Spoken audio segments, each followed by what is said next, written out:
Olá, gente, shalom, shalom a todos, boa noite.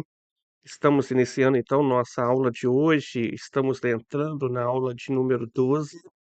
Aula de número 12. Estamos na disciplina Introdução às Sete Leis, aula de número 2 e não de número 12. Sim.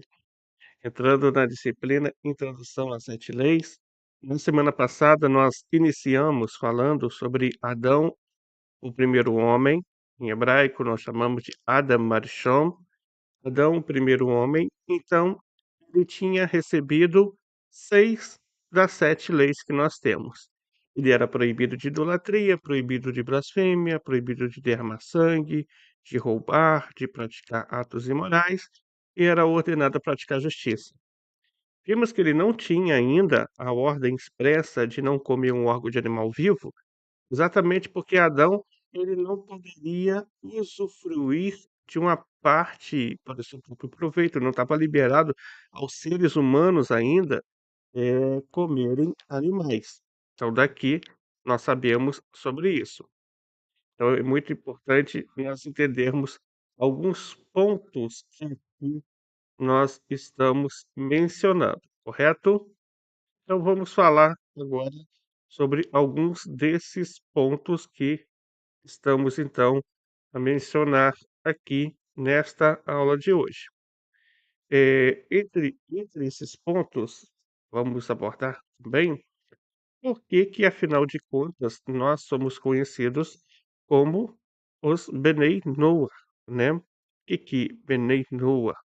E por que nós temos 7 leis universais, 7 leis de Noé? Por que as leis elas são chamadas de leis de Noé? Se já nós vimos na aula passada que o primeiro ser humano a receber leis não foi Noé, não é verdade? Nós aprendemos que esse primeiro ser humano a receber leis ou receber mandamentos foi Adão. Então, por que as 7 leis não é chamada de 7 leis de Adão, mas é chamada de 7 leis de Noé? Então, por que isso é apresentado desta forma? Então, nós vamos abordar um pouquinho sobre esses pontos dentro da nossa aula de hoje, correto? Então, vamos lá? Vamos então estar vendo sobre isso.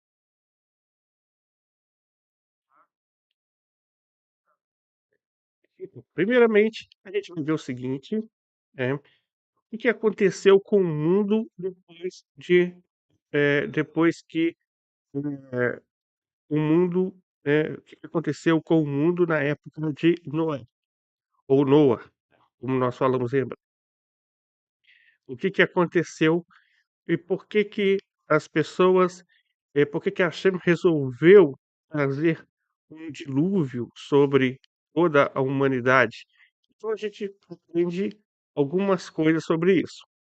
Primeiramente, na época de Noa, eh, as pessoas já começaram a fazer algumas coisas que não eram corretas. O que é correto, o que não é correto? De acordo com a Torá, tem que ter algum tema, ou seja, uma especificação de aquilo que é correto e aquilo que não é, não é? Então, aquilo que não é correto seria a transgressão dessas 6 leis que tinham sido dadas anteriormente. As pessoas, por exemplo, começaram a praticar assassinatos, as pessoas começaram a praticar muito roubo, as pessoas começaram a praticar idolatria, começaram também a praticar blasfêmias, atos de blasfêmias. Então, as pessoas começaram a praticar vários tipos de atos que não são atos praticamente de acordo com a vontade divina, naquela época. No entanto, existiu um ser humano, existiu um ser humano, um homem, chamado Noé. Noé, o primeiro homem, ele era um homem que se diferenciava das pessoas da época dele, se destacava, que a Torá vai dizer que Noé era um tzadik, e que Noé também era íntegro. Então, quando nós falamos de tzadik, o que é o tzadik? É uma pessoa justa. Aquele tzadik é uma pessoa que está cumprindo os mandamentos universais. Então, Adão recebeu esses mandamentos e Noa ele continuou cumprindo esses mandamentos, que era dever de todos os seres humanos que descenderam desde Adão, Então, nós entendemos o seguinte: olha, Adão, ele recebeu esses mandamentos, ele deveria ordenar esses mandamentos aos descendentes dele. E isso ocorreu, com certeza. No entanto, as pessoas têm livre-arbítrio, livres escolhas, que acabaram escolhendo alguns caminhos que não são, propriamente dizendo, os caminhos a respeito de cumprir esses mandamentos ou não cumprir esses mandamentos. E isso aconteceu, então, na própria época de Adão, naquele período. No entanto, Noa, ele se destacava das pessoas daquela época, exatamente por quê? Porque Noa, ele era uma pessoa devota. Noa era uma pessoa que andava com Deus. O que significa andar com Deus? Significa que ele cumpria essas leis. Ele era uma pessoa que, por exemplo, ele acreditava em Hashem, era uma pessoa que entendia que era importante honrar a Deus, era uma pessoa que era respeitosa para com os outros seres humanos, uma pessoa que amava os outros seres humanos, ou seja, uma pessoa que não roubava, uma pessoa que não praticava atos imorais, uma pessoa que não assassinava, e era uma pessoa justa, uma pessoa honesta, praticava atos de justiça e de bondade para com todas as outras pessoas. Então Noa, ele cumpria esses mandamentos. E esse foi o motivo porque Hashem olhou para Noa de uma forma diferenciada. Noa, então, ele recebeu um tratamento juntamente com sua família, no qual eles seriam preservados do dilúvio. E ele tinha algumas características. Primeiro falamos que ele é um tzadik, ou seja, uma pessoa justa, mas ele também era uma pessoa íntegra, ou seja, ele não era uma pessoa que se deixava corromper com facilidade. Ele não era uma pessoa influenciável, ou seja, aquilo que os outros pensavam, a maneira das outras pessoas agir, não fazia com que ele desistisse da forma que ele queria seguir, do caminho que ele queria seguir. Então, não importava muito se as pessoas, por exemplo, dissessem que ele estava louco, maluco, com a ideia de que viria um Nabu, ou seja, um dilúvio, ele não se importava com isso, ele queria cumprir a vontade de Hashem. E, hum, por exemplo, existia alguns erros muito graves na época de Noa. Entre esses erros existia, o ato das pessoas sequestrarem as outras pessoas. E existia um outro ato também, que era o ato do roubo, as pessoas roubavam demais naquela época. Noa não participava dessas coisas exatamente porque ele cumpria as 6 leis que tinha sido dada a Adão.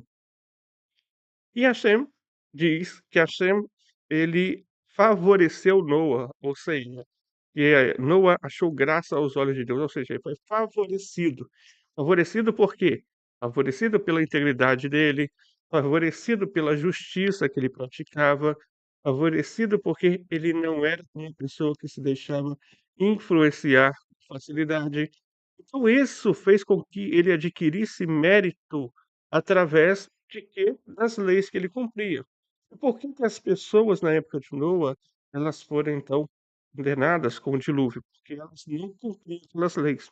Bem, como você sabe, na época de Noa, Hashem deu um período de 120 anos para a construção da arca.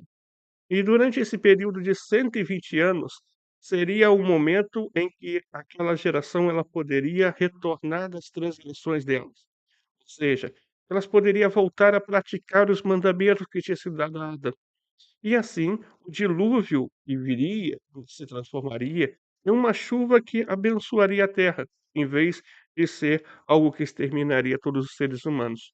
No entanto, isso acabou não ocorrendo. Não ocorreu com Noa, ou seja, não aconteceu com as pessoas que estavam na época de Noa. Então, por conta disso, o Nabu chegou um tempo que ele chegou, ou seja, tempo do decreto. Esse decreto veio principalmente porque as pessoas descumpriram todas as leis que tinham sido dadas a Adão e Chão anteriormente. Elas praticaram idolatria, elas blasfemaram contra Deus, elas derramaram sangue, elas roubaram, elas praticaram atos imorais e elas foram pessoas injustas, ou seja, os nobres, que são aqueles que deveriam zelar pela aplicação da justiça, não fizeram isso. Pelo contrário, eles deram um péssimo exemplo. Então, por conta disso, veio o dilúvio. Mas o dilúvio ele veio, eh, sobre uma coisa que realmente foi definitivo, algo que decretou o dilúvio em si, que foi o roubo. Por quê? Quando a pessoa não reconhece a Deus, quando a pessoa, por exemplo, pratica idolatria, ou então quando a pessoa blasfema, Hashem, mesmo assim, Hashem, olha, considera, Hashem espera, Hashem é misericordioso. Mas quando as pessoas elas roubam umas das outras, não respeitam o limite, da vida social, da civilidade, então elas colocam em xeque a própria existência. Então, por conta disso, o dilúvio acabou vindo carimbado exatamente pela transgressão do povo. Agora, o que aconteceu é que Noa, ele recebeu então uma ordem, depois dessa fabricação da arca, de entrar na arca. E quando ele entrou na arca, Noa tinha uma missão muito importante. Ele deveria cuidar de cada ser vivo, de cada animal que estivesse naquela arca.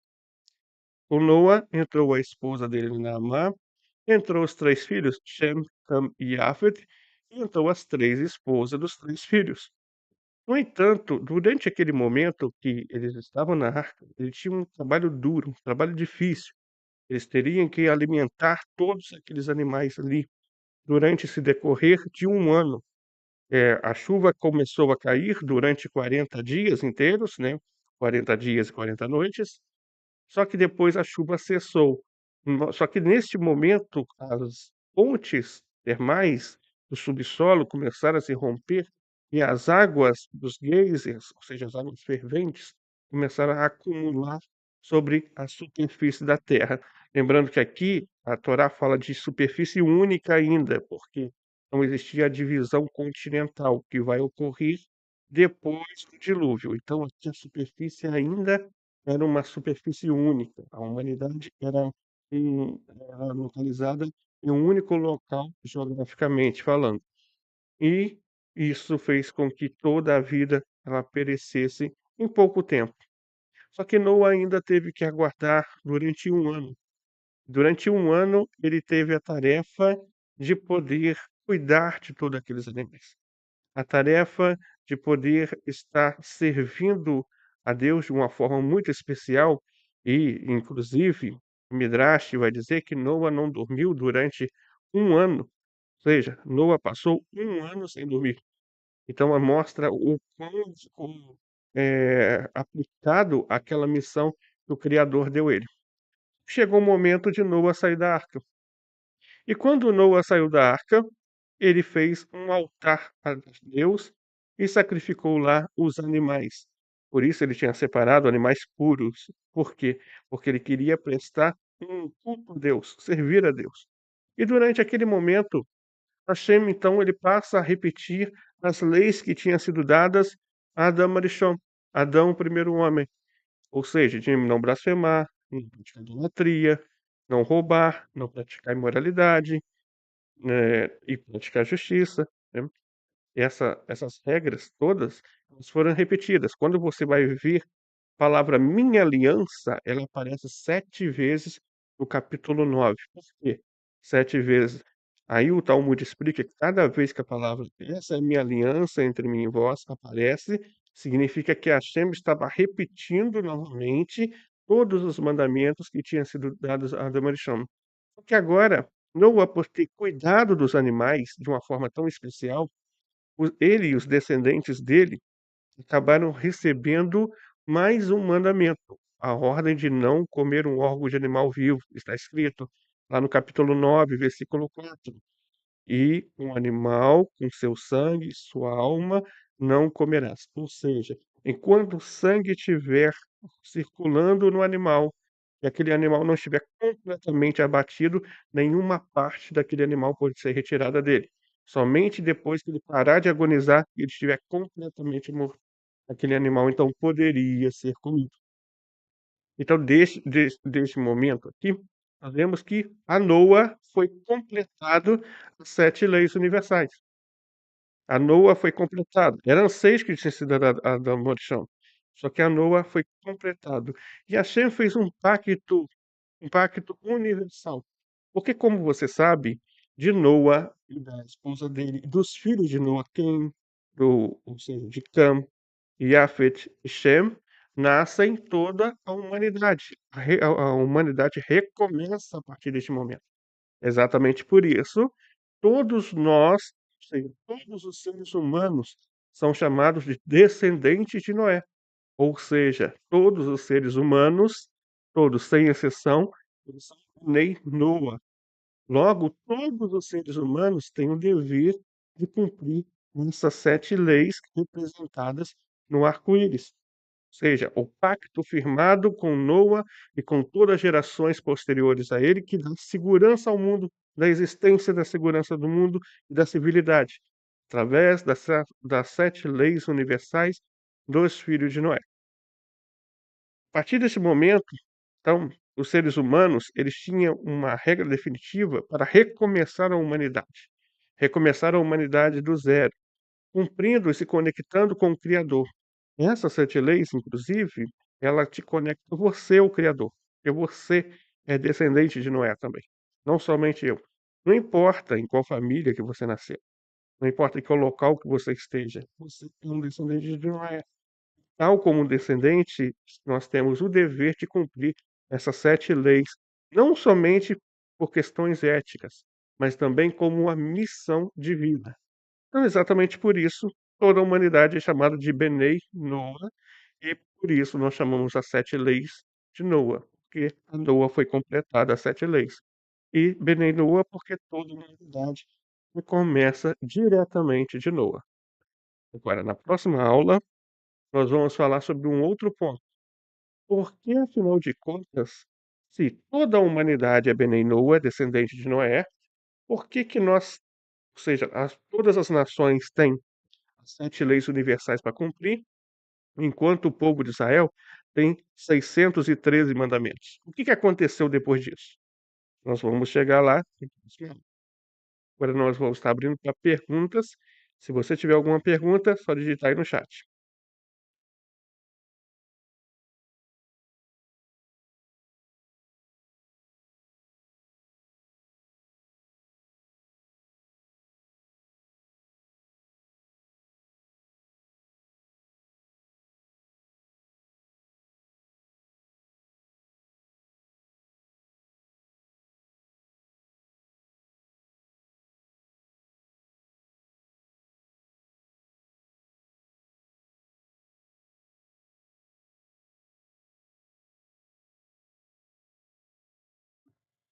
Então, gente, alguém tem alguma pergunta? Só digitar aí no chat. São agora 6h36. Nós estaremos, então, aceitando as perguntas aqui para responder até 6h41, tá bom? Lembrando que depois dessa aula nós temos a atividade número 2. Atividade que eu vou passar hoje, vocês podem me entregar até a próxima terça-feira.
Ok, então, gente, essa foi a nossa aula de hoje. Foi muito bom estar aqui com vocês. Que a Hashem possa dar muitas bênçãos. E logo mais, aliás, na próxima terça-feira, estaremos com a aula de número 3, no qual nós vamos abordar sobre o tema por que que nós temos 7 leis e os judeus têm 613. Estaremos falando sobre esse ponto. Então, shalom, shalom a todos.